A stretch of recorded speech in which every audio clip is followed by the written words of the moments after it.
Live from San Diego's news source, this is 10 News at 5. And the 10 News I-Team has new information about confidential files kept by the Boy Scouts of America. Tonight, we have some new details of a secret memo that seems to set the stage for how Scouts handled allegations of sexual abuse within the organization. Our investigative reporter, Mitch Blocker, with the new information he's uncovered.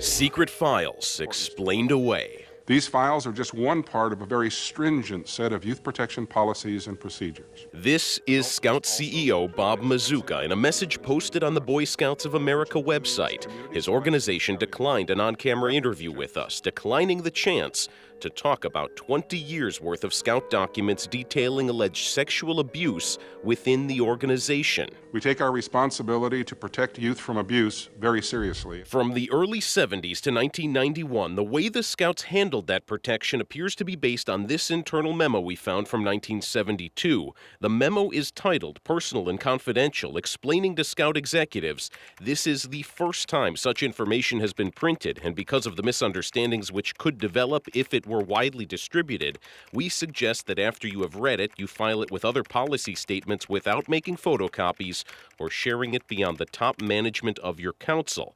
The memo sets guidelines to protect the youth of America. It goes on to say what to do when a registered leader commits an act or conducts himself in a manner that would seem to cause him to be unfit. It tells executives to inform the national office, secure hard evidence, and then tell the person the Boy Scouts of America is not sharing this information with anyone. It never says anything about telling police about illegal activity. Former San Diego prosecutor Phyllis Shess said that fact puts many communities at risk. If you as an institution decide you're going to handle something internally, you've just exposed an entire community to a predator and to dangers. Shess prosecuted crimes against children in San Diego for 15 years and prosecuted 3 cases involving Scouts. She said in the cases she worked, the Scouts never reported the abuse to authorities. One cancer like that in an organization where we send our children means that the entire organization can be infected. And as a parent, as a community member, I would never trust them. Just because of this culture. Just because of this culture. She says the Scouts' culture of how they handled abuse claims seems to be evident in the confidential files dating between 1971 and 1991 based on her review of some of those files. Inside the hundreds of cases we reviewed, we found no evidence the Scouts took abuse concerns to police. We found several versions of this form letter inside files we reviewed. The original form letter was part of that 1972 Scout memo addressed to soon-to-be dismissed Scout leaders.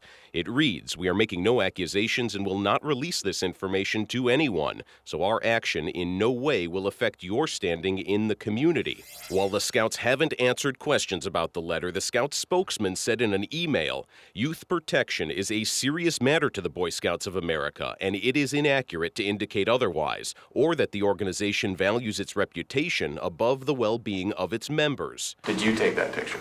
Yes. Al Stein, standing with his community, took a hit in 2007 when he was convicted of abusing Scouts in his Santa Barbara troop. During a deposition, Stein was asked a series of questions about how Scouts protect children. While you were involved as an adult, was there any kind of background check done on you? No. Have you ever been aware of anyone affiliated with Scouting reporting childhood sexual abuse to any law enforcement agency? No. The Scouts deny Stein's claim, saying they have background checked every adult in Scouting since 1994 and have continued updating their youth protection program since. Santa Barbara attorney Tim Hale was the man questioning Stein. Hale sued the Scouts and won after Stein was convicted of molesting his client. Part of the court decision forced the Scouts to release all of its confidential files since 1992. But those files remain hidden because the Scouts are appealing the decision. One of the most disturbing things we've discovered is the fact that for decades now they have been receiving reports of abuse and quite often not reporting them to law enforcement. The Scouts' national spokesman told us the confidential files are simply a list of individuals the Boy Scouts of America either wants to remove from or prevent from joining the organization, that they are not used for any other purpose. In his YouTube clip, the Scouts CEO explains why they're kept secret. Confidentiality encourages prompt reporting of questionable behavior. He later says the Scouts' youth protection programs have not always worked. There still have been times when the best practices at the time were insufficient, and for that we are deeply sorry.